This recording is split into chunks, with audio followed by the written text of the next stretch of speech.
তাই তো একা মেয়ে মানুষ এই রাত্রে বাইরে বেরিয়ে গেলে ওকে বিপদে পড়বে গো। ঠিকই কথা, এখন রাত্রে তুমি জয়ীবা কেমন করে?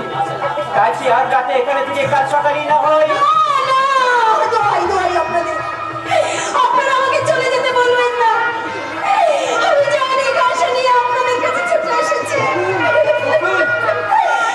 বাবু, হ্যাঁ, ওখানে যেমন আমি তোমার চাকরি মেরেছিলাম, এখানে আজীবন তোমার চাকরি হয়ে থাকবো।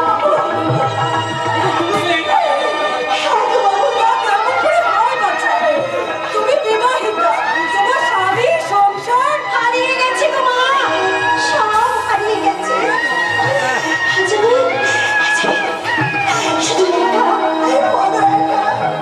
তাই আপনাদের সবার কাছে আমি হাত জোড় করে অনুরোধ করে বলছি, আপনারা কেউ আমাকে তাড়িয়ে দেবেন না।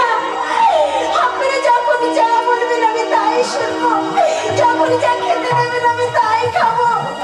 বিনিময়ে আপনারা আমাকে এই বাড়িতে একটু আশ্রয় দিন। অসম্ভব, দুজন কাজের লোক রাখার মতো বিলাসিতা আমাদের মানায় না। এর জন্য আমাকে একটা পয়সা মাইনে দিতে হবে না।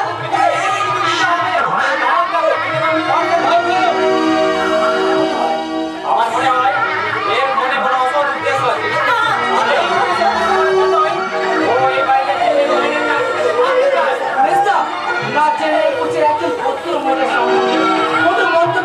ঠিক নয়।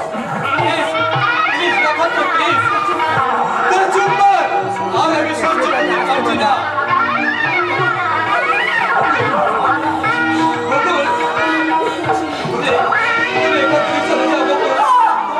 আমি তোমাদের অনুরোধ করছি, আমাকে চলে যাও।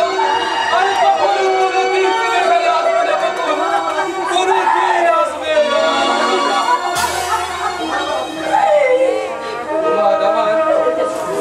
আমার অতীতের সম্পর্ক সব শেষ হয়ে গেছে।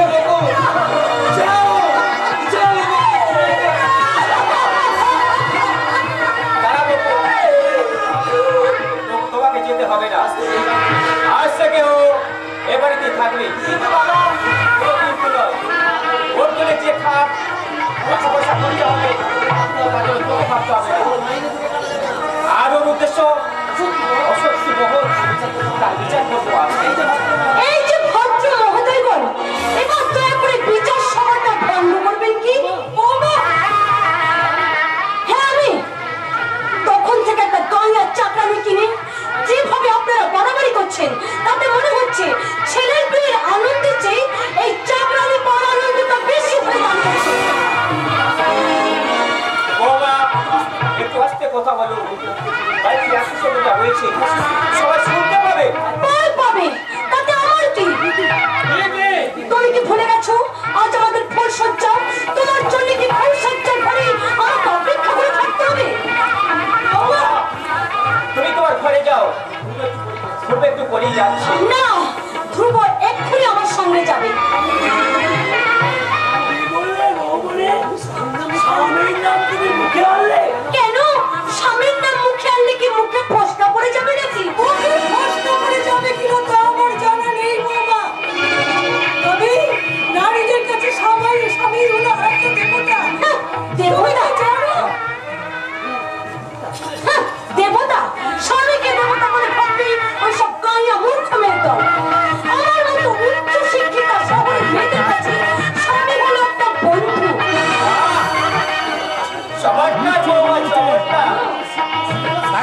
তোমাদের শিক্ষার সিলেবাসের সঙ্গে সঙ্গে বলবই চূড়াতে রুচি আর চরিত্রের সিলেবাস থেকে তোমরা বদলে ফেলেছো। তাই তো তোমার মতো অসংখ্য উচ্চ শিক্ষিত সুশিকারে বিচারিয়ে আর বৃদ্ধ শ্বশুর শাশুড়ি হয় চাকুরা চাকরা।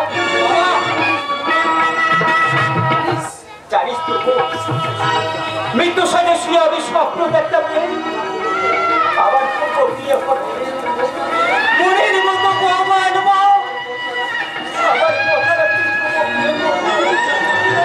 কিন্তু যাকে সেটা বোমা, একটা বোমা। এই যে বলে আমাকে অপমান করার কারণটা কি? সম্মান কখনো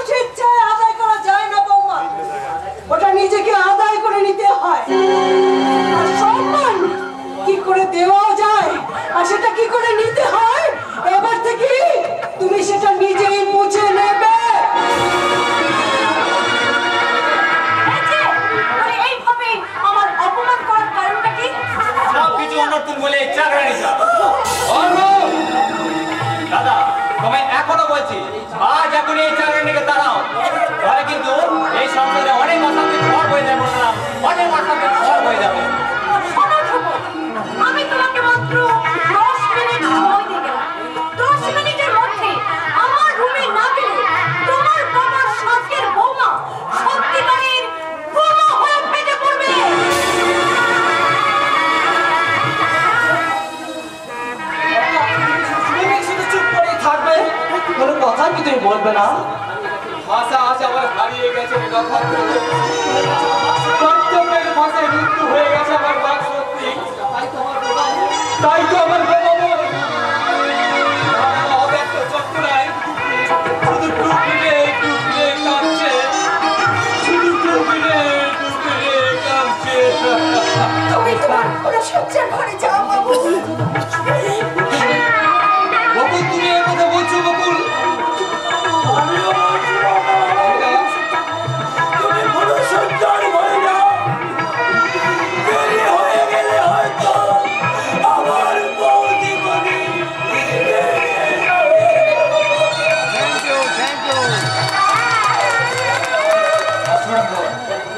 অসম্ভব। যার মনের সঙ্গে আমার মনের কোনো মিল নেই, যার চরিত্রের সঙ্গে আমার চরিত্রের কোনো মিল নেই, তাকে আমি স্ত্রী স্বীকৃতি দিলেও স্ত্রী ভর্সনা দেওয়া কখনোই আমার পক্ষে সম্ভব নয়। তুমি ঠিক বলেছো বর্দা। তোমার জীবনের মা সমস্যার কথা আর কেউ না চালে আমি তো জানি। সব চেনে বলতে আমি তোমাকে বলে যাচ্ছি, তুমি সিদ্ধান্ত নাও। তাকে তুমি আপন করে নেবে ওই অগ্নিসাথী স্ত্রীকে, না ভালোবাসার সিঁদুরকে? নক্ষত্র, তোকে আমি কেমনই করে বোঝাই যে ওই অগ্নি সাক্ষী স্ত্রীর চেয়ে আমার কাছে ভালোবাসা সিঁদুরের মূল্য অনেক বেশি, অনেক বেশি। তুমি চুপ করো বাবু, চুপ করো। বকুল, আমি মহা অন্যায় করেছি বকুল। আমি নির্মম নিষ্ঠুরের মতো তোমার ভালোবাসাকে খুন করেছি বকুল। তুমি আমায় অভিশাপ দাও বকুল, তুমি আমায় অভিশাপ দাও। না, এমন কথা বলতে নেই গো। তুমি এখন যাও, তোমার জন্য তোমার স্ত্রী যে অপেক্ষা করে বসে আছে। আজ যে তোমার পুরো সজ্জা। তুমি কি বকুল? নিজের স্বামীকে অন্যের হাতে তুলে দিতে তোমার বিবেকটা হাহাকার করছে না? আমি যে তোমার স্ত্রী, স্বামীর শুভ কাজে সম্মতি দেওয়া যে স্ত্রীর একান্ত কর্তব্য। বকুল, আমার জন্য তুমি কিচ্ছু ভেবো না গো, কিচ্ছু ভেবো না, কিচ্ছু না। আমার জন্য তোমায় কিচ্ছু ভাবতে হবে না। আমি তো মনে প্রাণে এটুকু বলতে পারবো, না বকুল, না বকুল, তোমাকে ছেড়ে কখন আমি ওই ব্যক্তির কাছে যাবো না। আমার মাথা টিপে আমি তোমার দুটি পায়ে পড়ি। তুমি যাও, যাও, যাও। বেশ বেশ, তবে তাই হোক।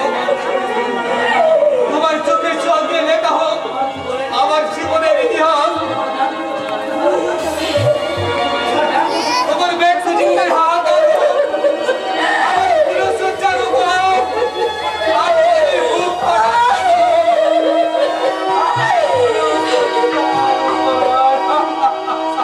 এত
ভিতর থেকে তার বাবার কাজ শুনতে পেলাম তবে কি আমার আসতে দেখে কাছে কোথাও লুকিয়ে পড়েছে। আমায় অবাক করতে এক্ষুনি পেছন থেকে এসে আমায় গলা জড়িয়ে খিলখিল করে হেসে বলবে আমি এখানটায় একটু বসি। একটু পরেই বকুল এসে আমায় জড়িয়ে ধরে বলবে বাবা এখানে বসে তুমি কার কথা ভাবছো? বকুল মা আবার কোথায় দিদি বাবা? ওই কোথায় দিদি? তুমি অযথাই দিদির কথা চিন্তা করছো বাবা। অযথা নয় রে মা, অযথা নয়। আজ 7 দিন হয়ে গেল বকুলের আমি কোনো সংবাদ পেলাম না। মেয়েটা যে কেমন আছে কোথায় আছে তা একমাত্র ঈশ্বরই জানেন। দিদি নিশ্চয়ই ভালো আছে বাবা। শ্বশুর বাড়ির লোকেরা নিশ্চয়ই আশ্রয় দিয়েছে, তা না হয় হয়তো কবেই দিদি ফিরে আসতো বাবা। তুই বলছিস না? হ্যাঁ বাবা আমার বকুল ভালো আছে? ভালো আছে দিদি। ওরা সবাই ওকে যথাযথ মর্যাদা দিয়েছে? হ্যাঁ নেবেই তো। পূর্বর মতো একটা আদর্শবান ছেলে বাবা বাবা কোনো নিষ্ঠুর হতে পারে না। বাবা আমার কি মনে হয় জানিস না, বলো বাবা। নিন্দুকেরা হয়তো মিথ্যে করে ধুনোর নামে অপবাদগুলো রচিয়েছিল। হ্যাঁ বাবা, নিমাইদের দোষ করতে বলো। ও লোকের মুখে যা শুনেছে তাই তো এসে বলেছে। হ্যাঁ হ্যাঁ ঠিকই তো, সে যা শুনেছে তাই বলেছে, ওর কোনো দোষ নেই। আমি বড় কাজ করি। কি কাজ বাবা? আমি বড় বকুলকে দেখে আজই যাবে বাবা? হ্যাঁ মা হ্যাঁ, কতদিন মেয়েটাকে দেখিনি, মনটা বড় আমার খুব ছটফট করছে রে। আর তাছাড়া বিয়ের পর নতুন মেয়ে জামাইকে একসঙ্গে আসতে হয়। আমি বড় এক্ষুনি কি হলো বাবা? বাড়ি যাওয়ার সময় বকুলকে তো আমি কোনো কিছুই দিতে পারিনি। আজ যদি ওর জন্য একখানা শাড়ি আর ওর জন্য একখানা সস্তা পাঞ্জাবি নিয়ে যেতে না পারি, আমি যে খুব ছোট হয়ে যাবো রে মা। একটা কাজ করলে হয় না বাবা? একটা কাজ করলে হয় না? মায়ের যে সোনার চুরি আছে ওইগুলো বিক্রি করি না হয়? না না রে চাপা না, ও অভাবের তাড়নায় তোর মায়ের সমস্ত গহনাগুলো আমি বিক্রি করে ফেলেছি। তার এই শেষ স্মৃতি চিহ্নটুকু আমি মুছে ফেলতে পারবো না। বাবা বেশ, তাই হবে বাবা, তাই হবে। দিদির জামাই বাবু যখন এই বাড়ি থেকে ফিরে যাবে তখন তুমি তাকে নতুন জামা কাপড় পরে বাড়ি পাঠিও, কেমন? হাতে দুটো দিন যদি সময় পাও তাহলে তুমি ঠিক টাকা ম্যানেজ করে ফেলবে। হ্যাঁ তুই ঠিক বলেছিস মা, 2 দিন হাতে আমি সময় পেলেই আমি ঠিক টাকা তুলে নেবো। তাহলে আমি বেরোচ্ছি না, সমবলে কাজ করতে বাবা আমি সঙ্গে করে নিয়ে আসবো। হ্যাঁ নিমাই হাতে আমি বাজারটা করে পাঠিয়ে দেবো। বাবা তুই যেন কাল থেকে রান্না বান্না সবকিছু আগে থেকে করে রাখিস। আসি। কি মজা, কি মজা। দিদি দুদিন পরে আমাদের বাড়িতে আসবে, সঙ্গে আসবে দুর্বোধা। এখন তো সে দুর্বোধা নয়, রীতিমতো আমার জামাই বাবু। তাই জামাই বাবু এলে আমি তাকে বলবো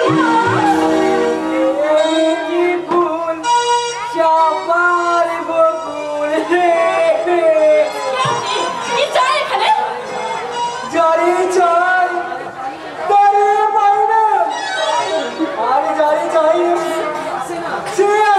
থামুন, কে আপনি?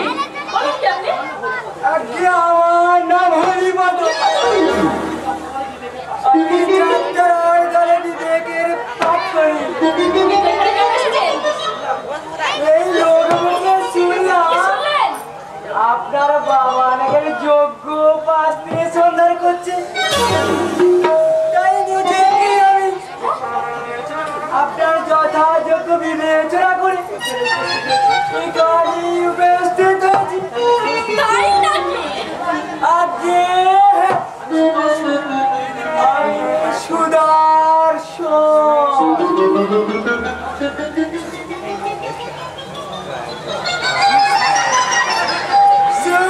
সুস্বাস্থ্যবান আমার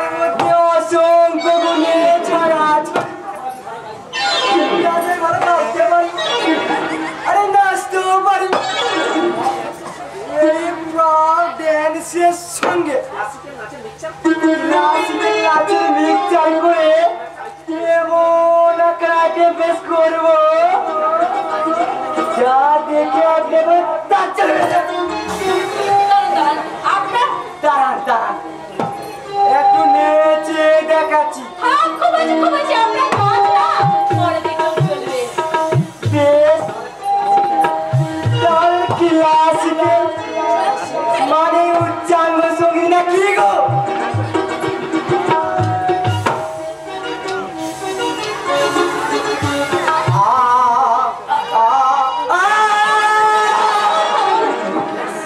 বেশ আমি থামিয়ে গেলাম আপনি তাহলে আপনার বাবাকে ডাক বাবা বাড়ি আমাদের বিয়ের প্রাথমিক আলোচনাটা হই আমি তো আমার বিয়ের ঘটক রাখি গো একেবারে যোগাযোগ থেকে একেবারে ছাদ রাতালায় আমি নিজে সামনে নেব ডাকুন আপনার বাবাকে বললাম তো বাবা বাড়িতে নেই নেই আরে আগে বলবেন তো কি বলতে চান আপনি? আগে বলুন আমাকে আপনার পছন্দ আপনাকে পছন্দ হবে না? আপনি হচ্ছেন সুস্বাস্থ্যবান পুরুষ।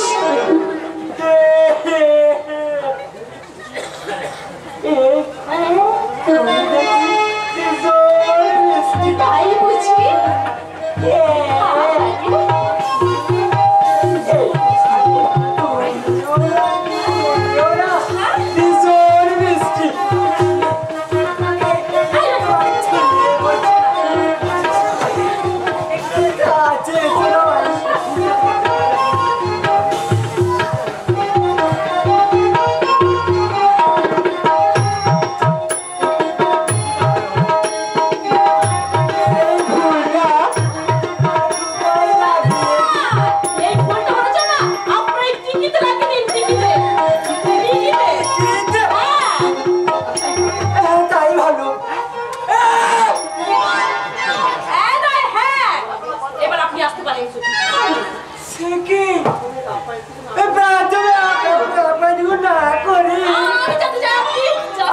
চলে যেতে বলছেন মানে একটু মিষ্টি আপনার যা মিষ্টি কথাবার্তা না এরপর মিষ্টি খেলে তো আপনার কথা দিয়ে মানে আপনার মুখে মিষ্টি কথা ফুলছানি বেরোবে।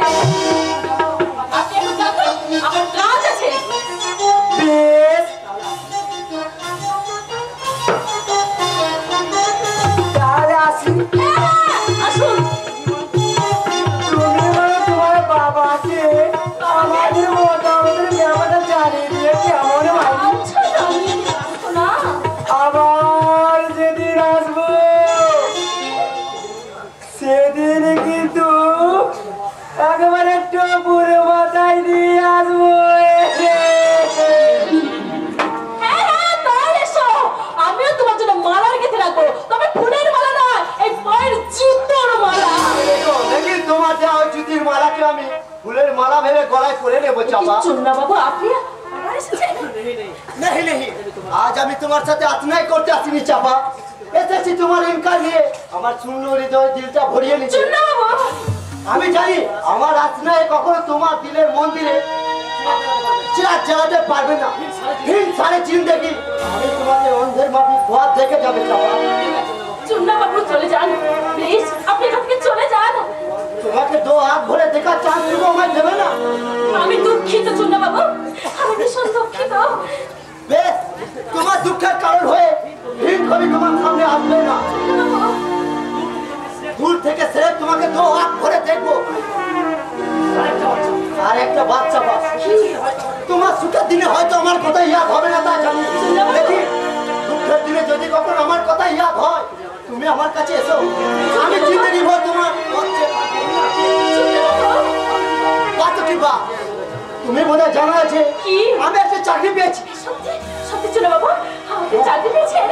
আমাদের অফিসে একটা লেডি ক্লার্কের পোস্ট খালি আছে চাকরি করতে মরছি হলে আমি আমার সঙ্গে যেতে পারো সত্যি সত্যি আমার চাকরি ভাবে ভাবে কিনা তো উপরালা মানুষ लेकिन আমি বলতে তোমার সব কথা বলেছি বল বলেছে কি বলেছে? ইন্টারভিউতে পাস করলে চাকরি জরুর হবে কিন্তু ঠিক কেন কিন্তু বলছে চাপা তোমার চাকরি পাওয়ার সমস্ত দায়িত্ব তো আমার বাবু তোমার সামান্য উপকার করতে পারলে আমি নিজেকে বহুত বহুত কৃতজ্ঞ মনে করবো বাবু তোমার বাবাকে বলে রাজি করিয়ে রেখো আমি আবার ঠিক টাইম মনে রাখবো কেমন গুড বাই আমি ইন্টারভিউতে পাস করতে পারলে আমার চাকরি হয়ে যাবে কিন্তু এত ভাগ্য কি আমার কপালে সইবে না না যেমন করে হোক বাবাকে আমাকে রাজি করে তাকে বলবো একে না মানে নক্ষত্র দাদা তুমি আচ্ছা নক্ষত্র দাদা আমি যদি সত্যি সত্যি চাকরি পাই তাহলে তোমার জীবনের রং আদার নতুন করে বদলে যাবে নক্ষত্র দাদা তোমার সুন্দর আকাশ থেকে তোমার নক্ষত্র উদয় হয়েছে আর সেই নক্ষত্র একটু দূরে মিলিয়ে যাবে না নক্ষত্র না আমার আকাশে একটাই মাত্র নক্ষত্রের উদয় হয়েছে সেই নক্ষত্র যদি কোনোদিন চিরতরে মিলিয়ে যায় তাহলে আমার জীবনটা যে অন্ধকারে ভরে যাবে নক্ষত্রটা তোমার চাকরি ক্ষেত্রে আজ আমি তোমার বাধা দেবো না চাবো যেদিন তুমি আমার ঘর বাঁধবে সেদিন হবে তোমার চাকরি জীবনের ছুটি নক্ষত্রটা তুমি নারী চাকরি করা তোমার মানায় না যদি আজ যদি নারীরা সমান তাহলে পুলিশের উপর আল্লাহ দিচ্ছে তবুও আমার কথা সম্পূর্ণ আলাদা নারীরা তাদের প্রেম ভালোবাসা দিয়ে সাজাবে সোনার সংসার সেই ক্লান্ত পুরুষ যখন ঘরে ফিরবে তখন তাদের সেবা শুশ্রূষা দিয়ে সেই ক্লান্তিকে দূর করবে নক্ষত্রটা আমার অন্যায় হয়ে গেছে তুমি এবারের মতো আমাকে ক্ষমা করে আমার দাও বিরাট ভুল হতে পারে কিন্তু অন্যায় হতে পারে না আচ্ছা চাপা বলো আজ আমি ওরা তোমাদের বাড়িতে এলাম তুমি তো জিজ্ঞেস করলে না আমি আজ ওরা তোমাদের বাড়িতে কেন কেন এসেছি বলবো বলো এই ভালো লাগা কাছে আসা এরই নাম ভালোবাসা এই ভালো লাগা কাছে আসা এরই নাম ভালোবাসা তাই এই প্রেম তাই অনুরাগ দুজনার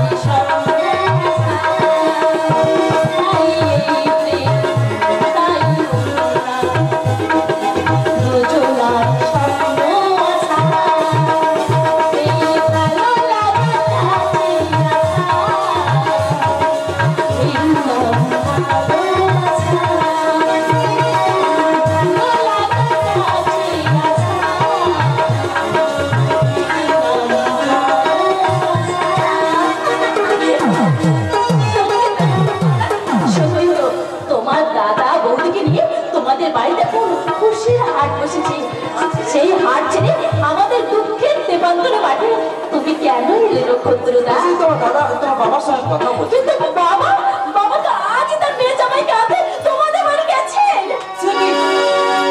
আমাদের বাড়ি গেলে তোমার অনর্থ হবে মহানর্থ কেন কিসের মহানর্থ নক্ষত্রদা হাত থেকে বলবো চলে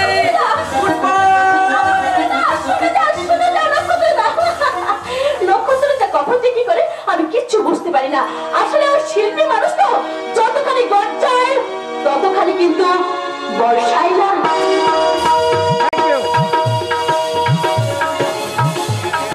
যেমন করেও আমার এখান থেকে পালাতে হবে নাহলে ওরা মতো বাঁচতে যাবে না কিন্তু কিন্তু কোন দিকে পালাই শত দরজায় গেলে যদি কারো নজরে পড়ে যায় আমি কোনো পিছনে দরজা দিই পিছনে দরজা দিয়ে কেন রে কম্পন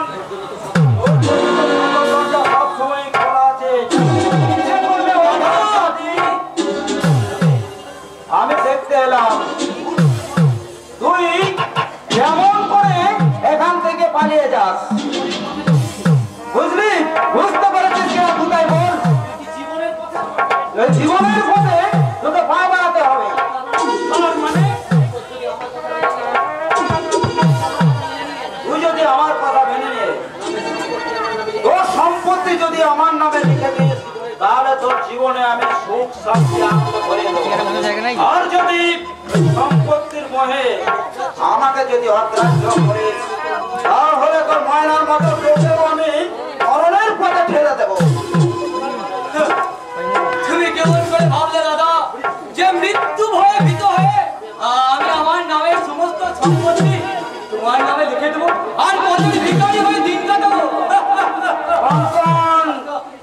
আমাকেও তুমি খুন করছে। যদি বাবার নামে আলাদা উইল না করে যেতে তখন করিনি, কিন্তু এখন তোদের সত্যি সত্যি আমি খুন করছি। তবে ওই উইলে তোর নামের জায়গায় আমার নামটি বসাবো। তা তুমি কখনোই করবে না ভাইয়া। আর এও জানি আমাকে তুমি একেবারে খুনও করতে পারবে না। আরে বলিস কি আমি খুন করতে পারবো না? না, পারবে না। কারণ ওই উইলে স্পষ্ট লেখা আছে আকস্মিকভাবে আমার মৃত্যু হলে আমার নামে সমস্ত সম্পত্তি সরকার বাজেয়াপ্ত করবে। তাই কি আমাকে খুনও করতে পারবে না। তোর এই অন্ধবিশ্বাস নিয়ে তুই করে থাক, আর আমি তোর এই অন্ধবিশ্বাসকে চ্যালেঞ্জ করে বলছি যে কোনো প্রকারই হোক তোর নামে সম্পত্তি আমি জোর করে ছিনে নেবই। রমজান, রমজান, এতক্ষণ কোথায় ছিলি? এই পাগলাটা এখানে এসে পাগলামো করছিস। আর তোরা সব কিনা নাকে তেল দিয়ে ঘুমোচ্ছিস? না মানে তো পাড় দিয়ে বাইরে এলো কি করে? নিশ্চয়ই কোনো দরজা খুলে গেছে। এই বাবা তোর বাড়ি কি দরজা খুলে গেছে? একটা ভূত আমার দরজা খুলে দিয়েছে। আর যে ভূত আমার জীবনের দরজা খুলে দিয়েছে না, সেই ভূতটাই এবার তোমাদের মরণের দরজা খুলে দেবে। আর সেই দরজা দিয়ে তোমরা একেবারে জমের লোক কিন্তু আরে পৌঁছে যায়।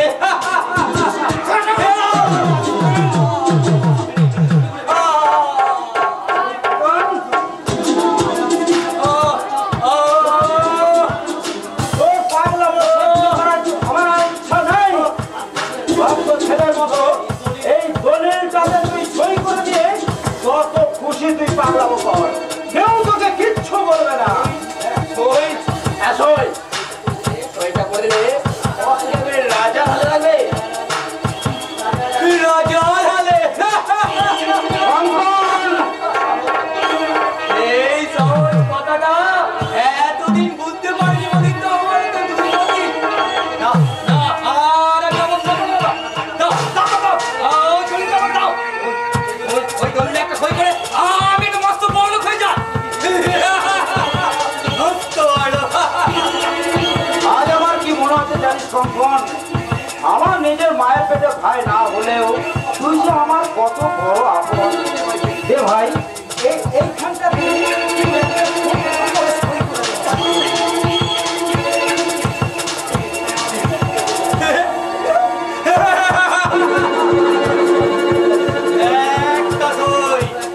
একটা সই আমার ছেড়ে দেবে অনেক আনন্দ অনেক সুখ আর এটাকে মস্ত বড় খাওয়ার সুযোগ।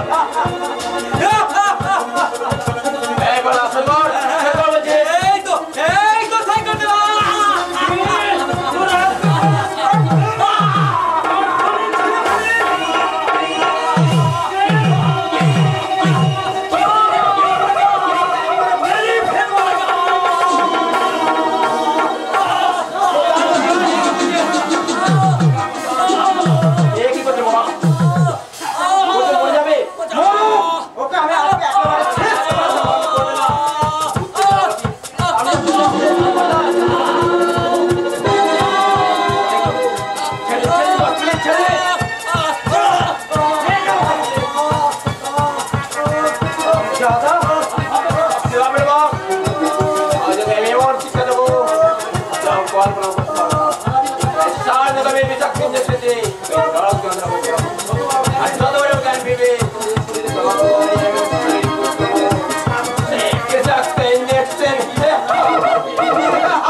তোমাকে খুন করা প্রচুর দল।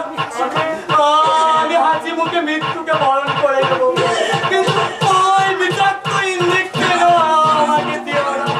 আমি সহ্য করতে পারি না গো, আমি সহ্য করতে পারি না।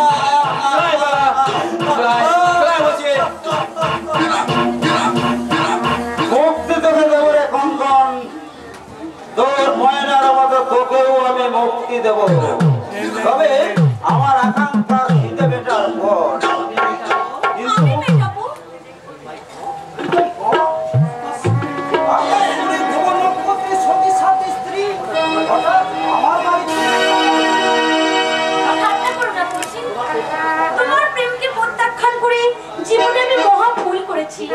ওই ধ্রুব গাঙ্গুলিটা রক্ত মাংসের মানুষ নয়, ও একটা কামনা বাসনাহীন পাথর। আর সেই পাথরটাকে চৌচির করে দিতে আমি চাই তোমার সাহায্য। তোমাকে সাহায্য করার জন্য আমি অলওয়েজ রেডি যাই, কিন্তু কিভাবে তোমায় সাহায্য করতে পারি বলো? বলবো, তবে এখানে নয়, নির্জন নিরালায়। ধরো ধরো আমার হাত, ভাবছো কি?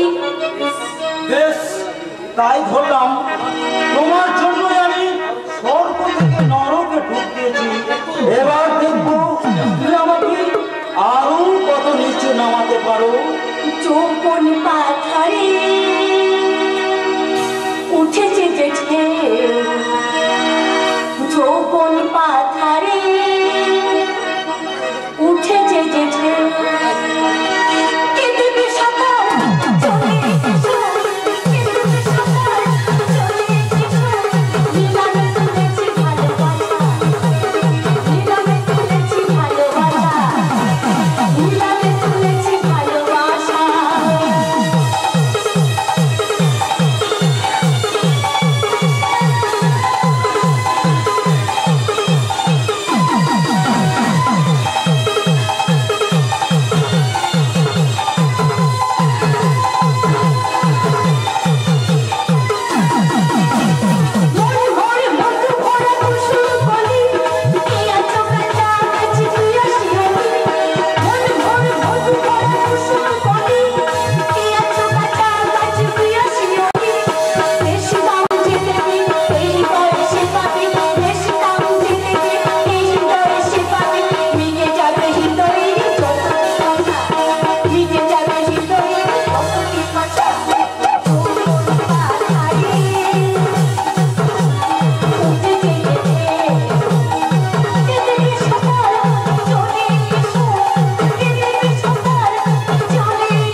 আমি যেন কেমন হয়ে গেছি, কোনো কাজে যারা মন বসছে না।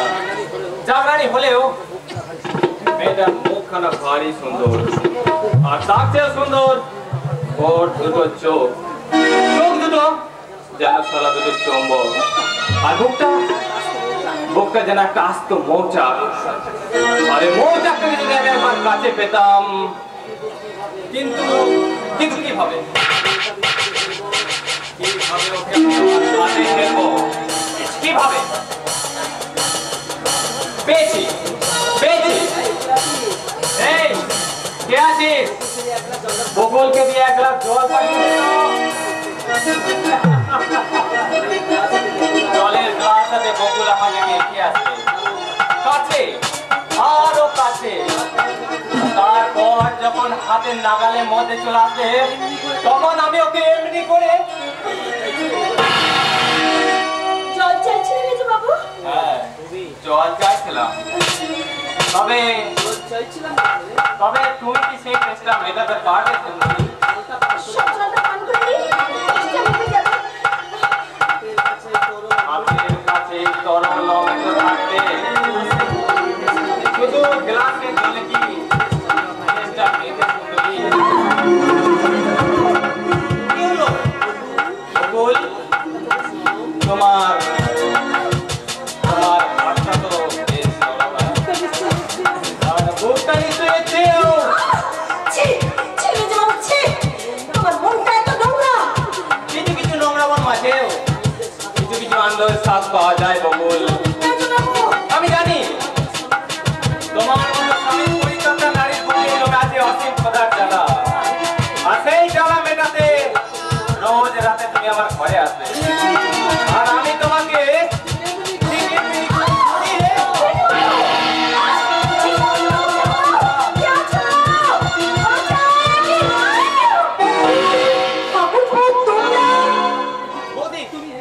তুমি এসেছো বৌদি? তুমি না এলে ওই নষ্ট মেয়েটা হয়তো এতক্ষণ আমাকে। মেজো বাবু, কি হয়েছে ঠাকুরপো, কি হয়েছে? কি আর বলবো বৌদি, কথাটা বলতে লজ্জায় আমার মাথাটা নত হয়ে আসছে। মেজবাবু আজ আমার জল দিতে এসে অশ্লীল ইঙ্গিত করে বসে, আর আমি রাজি না হতে সোহাগ আমাকে জড়িয়ে ধরলো। মেজবাবু তারপর তোমাকে আসতে দেখে ভালো মানুষ সাথে বাজা বাজা বলে চিৎকার শুরু করে দিল। বাবা চমৎকার চমৎকার মেজবাবু চমৎকার। তোমার মতো চরিত্রবান সাধু পুরুষ জীবনে আমি এই প্রথম দেখলাম। অকল পরের মেয়ে চাকরানি, তাই হয়তো এই মুহূর্তে তোমার এই আদর্শ চরিত্রে বিশেষ বৈশিষ্ট্যটাকে কিছুতেই প্রকাশ করতে পারছে না। কিন্তু একটা কথা মনে রেখো মেজবাবু, ঈশ্বরের চোখে ফাঁকি দিয়ে নিজের আসল স্বরূপটাকে কখনো লুকিয়ে রাখা যায় না। জীবনে ছোট লোকের মেয়ে হলেও আমার চরিত্রের মূল্য কিন্তু তোমার চরিত্রের থেকে কোনো অংশে কম নয় বন্ধুবান। তাই বলছি এত সহজে এই খোলা বাজারে আমার চরিত্রটাকে আপনি দেখিয়ে দিতে চাইবেন না বন্ধুবান, দেখিয়ে দিতে চাইবেন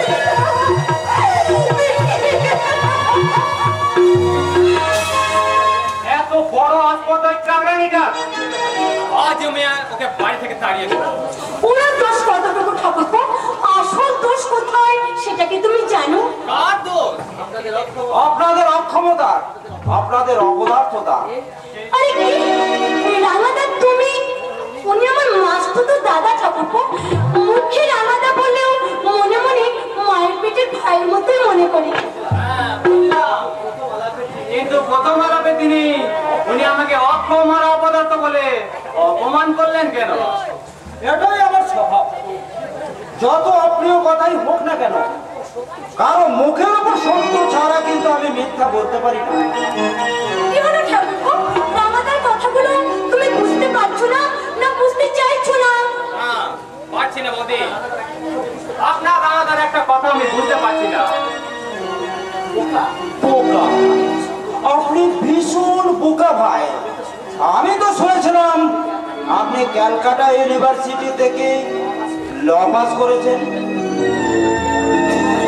হ্যাঁ করেছিলাম, আর আপনি দেখতে চাইলে সার্টিফিকেট নিয়ে এসে আপনাকে দেখাতে পারি। কোনো দরকার নেই, আমি দেখতে চাই আপনার এলেম, মানে আপনার কর্মদক্ষতা। মানে আমি কথাটা মুখে বলবো না, কলকাতায় আমার অফিসে গেলে আপনি জানতে পারবেন মাই সুইট সিস্টার বিউটি। বলো দাদা। হ্যাঁ, তো তাহলে আদরের মেজ ঠাকুরকে তাহলে আমার ওই কলকাতার অফিসেই পাঠিয়ে দিস। ওখানে তাহলে আমার ওই হিসেব লিকেজটা চুকিয়ে নেব। বাই, চলি। রাঙাবাবু, মিস্টার রাঙাবাবু। রাঙাবাবু কি? তার চেয়ে তুমি আমার দিকে তাকিয়ে তাকিয়ে দেখো। আমি দেখবো। কি দেখবে? ভালো লাগে। ভাবিনি এমন দিন আসবে, সত্যি আমায় ভালোবাসবে। ভাবিনি এমন দিন আসবে, সত্যি আমায় ভালোবাসবে।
চাল চলন কথা বলে বিদ্রুপ করবে, এটা কিন্তু ভারী অন্যায়।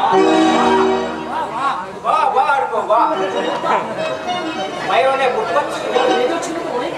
তুই তোদের বড় হয়ে গেছিস, অনেক জ্ঞান অর্জন করে ফেলেছিস, তাই তো হতে পারে মায়ের অনেক প্রতিবাদ করতে শিখেছি। করবই তো, ওই শহরের মেয়ে ছোট থেকেই শহরের শিক্ষায় মানুষ হয়েছে, আর সেই শিক্ষা রুচিকে নিয়ে তোমরা সবসময় বিদ্রোহ করবে, এটা আমি কিছুতেই মেনে নিতে পারবো না। আমি একটা কথা বলছি, আমি জীবিত থাকতে কখনোই তোরা আধুনিকতা না বলি গায়ে জড়িয়ে এই সংসারে ব্যভিচারে বিদ্রোহ করতে পারবি না। কি বললেন? আমার কয়েকটা প্রশ্নের উত্তর দাও তো বাবা। বলুন। কোন বাড়ির কুলবধূ সিনেমা নায়িকাদের মধ্যে সাজ করে ঘুরে বেড়ায়? কোন বাড়ির কুলবধূ ঠোঁটটা নিচে দাবি করে কুচি দিয়ে কাপড় পরে নির্দোষ ব্যবহার মতো স্বামী শ্বশুর শাশুড়ি দাদুর সাথে নিয়ে খেয়ে বেড়ায়? ও, এতক্ষণে তাহলে আপনি আমার শরীরটাকে জরিপ করছিলেন? শ্বশুরের মুখে মুখে তর্ক করতে তোমার লজ্জা করছে না? লজ্জা তো ওনারই পাওয়া উচিত, যে পুত্রবধূ নাভির নিচে শাড়ির ভাঁজ দেখতে পারি, তার মতো বড় চরিত্রহীন এই পৃথিবীতে একটাও নেই। ছি ছি ছি ছি।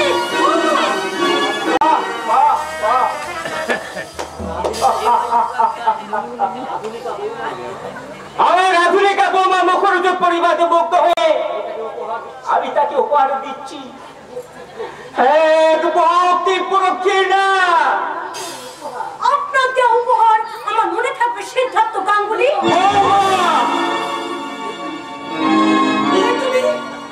তুমি কি করলে বৌমা? তুমি শ্বশুরের নাম মুখে আনলে?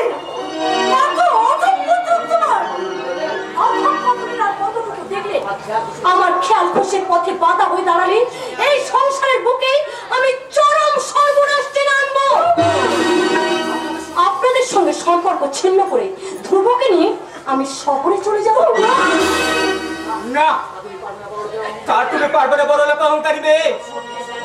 আমার সত্য সাধনা সম্পদ আশা ভরসা লক্ষণ ওই তুমি করতে কখনই তুমি বিনার ব্যক্তি থেকে রাখতে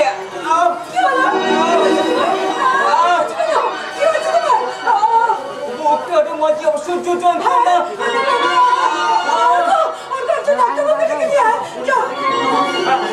অত মনির দেখে কোনো লাভ নেই বা ওদিকে তোমরা যথেষ্ট অপমান করেছো। বরটাকে বলে একটা বীজ ব্যবস্থা আমি করবো, আর বরটা যদি উপযুক্ত ব্যবস্থা নিতে অক্ষম হয় তাহলে মেজর ছেলে হিসেবে যা করার আমি করবো।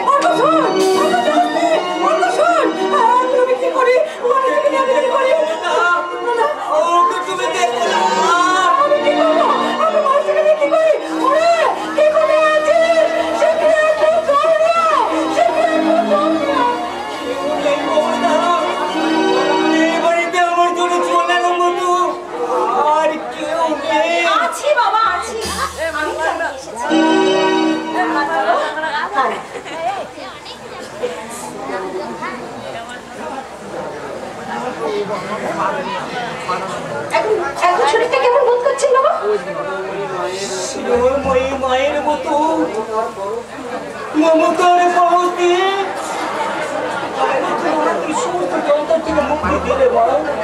আমি যে আপনার মেয়ে বাবা। হ্যাঁ বাবা। শুনছো মমতা, শুনছো? মেয়ে হয়েও ওই পুকুরের হৃদয় কত মহৎ, অথচ আমাদের বৌমা। তাতে কি হয়েছে বাবা? আমি তো আছি। কিন্তু তুমি তো আমাদের বৌমা হতে পারবে না বাবা। সেবার ব্রত দিয়ে সাজাতে পারবে না আমাদের সংসার মন্দির। গৃহস্থের মঙ্গল কামনায় তুমি তো সুর তুলে পড়তে পারবে না লক্ষ্মীর পাচাই বাবা। জানো বাবু, আমি মনে মনে অনেক স্বপ্ন দেখেছিলাম, কিন্তু শহর থেকে আসো আধুনিকা বৌমা আমার সব স্বপ্ন ভেঙে চুরমারি করে দিয়েছে। সব স্বপ্ন ভেঙে চুরমারি করে দিয়েছে। বাবা, মা, বাবা ভীষণ ভেঙে পড়েছেন। আপনি বাবার কাছে যান, আমি এক্ষুনি বাবার জন্য দুধ গরম করে নিয়ে যাচ্ছি।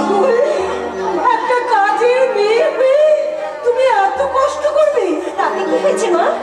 কাজের মেয়ে বলে কি আপনাদের সেবা করার অধিকারটুকু আমায় দেবেন না মা? নিশ্চয়ই দেবো রে বকুল, নিশ্চয়ই দেবো।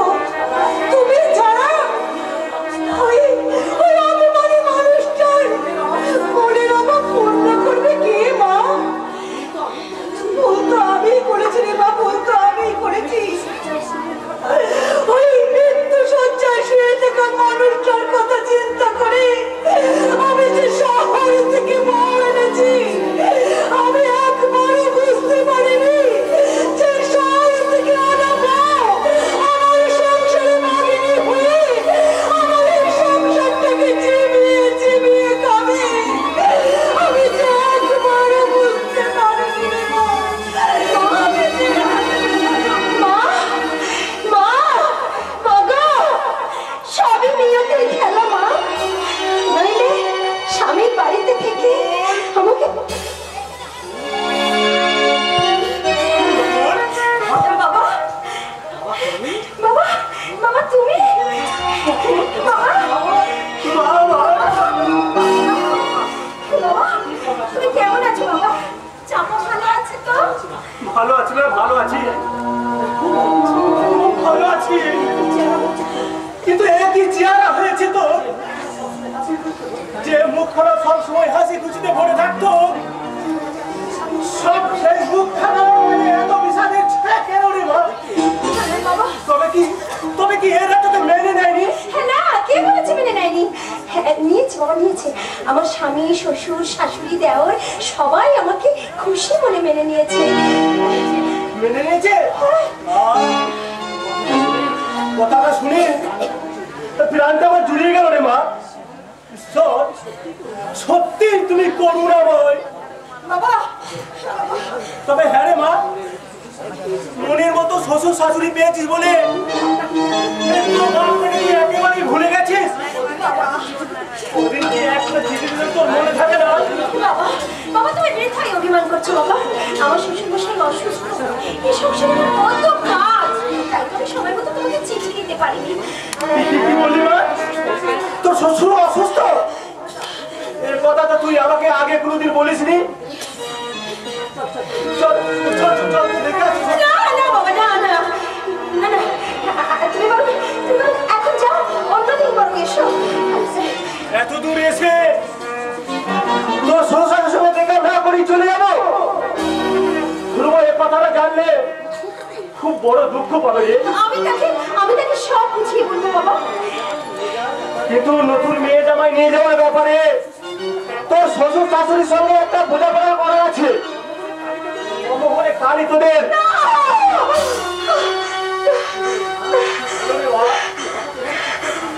হঠাৎ এভাবে চিৎকার করে উঠে গেল। আমি বলছি বাবা, এখন কোনো মতেই আমাদের যাওয়া সম্ভব নয় বাবা। আমি বললাম একদম চিঠি দিয়ে জানালে তারপর তুমি এসো। তোর কি হয়েছে বলতো মা? তোর চোখ মুখ দেখে মনে হচ্ছে তুই যেন আমার কাছে কোনো কিছু গোপন করছিস।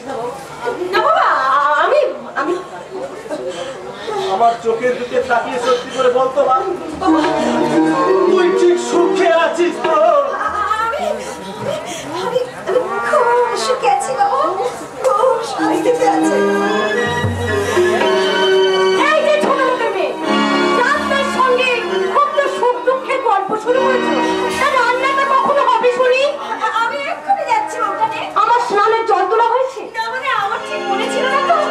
খাওয়ার সময় মনে থাকে আর কাজের সময় মনে থাকে না। কাজের ফাঁকে দিয়ে বাইরের লোকের সঙ্গে আড্ডা দেওয়া হচ্ছে। বাইরের লোক কেন বলছো মা? আমি যে ওর বাবা। তাই আমার চাকরের মতো সেজে গুজে এসেছো। আমার তুমি চাকর বললে? চাকরানির বাবাকে চাকর বলবো না তো কি মাস্টার মশাই বলবো? কি বললে? চলে যাও বাবা, তুমি এখান থেকে চলে যাও। দাঁড়া মা দাঁড়া, আমার সব কিছু যেন এলোমেলো হয়ে যাচ্ছে। সত্য মিথ্যা মিথ্যা যাচাই করার বোধ শক্তি যেন লোপ পেয়ে যাচ্ছে। আবার তাই জিজ্ঞেস করতে ইচ্ছে করছে, তুমি কে? আমি এবারে বড় বউ। বড় বউ? তাহলে বকুল এবারে বিলে মাইনের চাকরানি। স্বামী পরিত্যক্ত করে আমার স্বামী অর্থাৎ ধ্রুব ওকে এই বাড়িতে আশ্রয় দিয়েছে। এই বয়সে মেয়েকে চাকরানি না সাজিয়ে একটু অন্য সাজে সাজিও, বুঝলেন? ও রূপ আছে, যৌবন আছে, সেজে গুজে রাস্তায় দাঁড়ালে অনেক টাকা রোজগার করতে পারবে। এই যে ছোট লোকের মেয়ে, ও সব ন্যাকামো পরে করলেও চলবে। 5 মিনিটের মধ্যে আমার স্নানের যন্ত্রণা না হলে এই বাড়ি থেকে ধ্রুবকে বলে আমি লাথি মেরে দাঁড়াবো। না, তুমি আমার কোনো সর্বনাশ করো না, আমি এক্ষুনি তোমার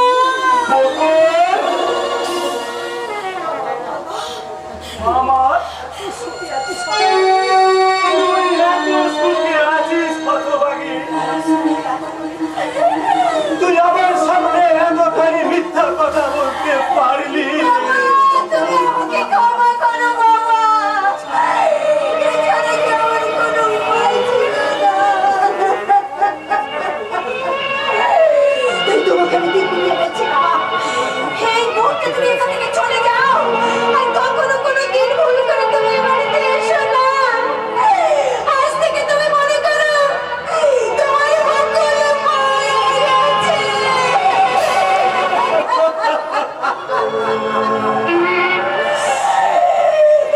বেশ, তাই হবে রে মা, তাই হবে। আর কোনোদিন আমি তোর কাছে আসবো না। তোর কথা ভেবে কোনোদিন আমি আর চোখে জল ফেলবো না। চাপা জিজ্ঞেস করলে তাকে আমি বলবো, ওরে চাপা, তোর দিদি এক নতুন সংসার ছাড়িয়েছে। তাই তো সে সুখের সমস্ত বাড়ি ছেড়ে এ বামের বাড়ি নরকে ছাড় দিয়ে আসবে না, কোনোদিনও না।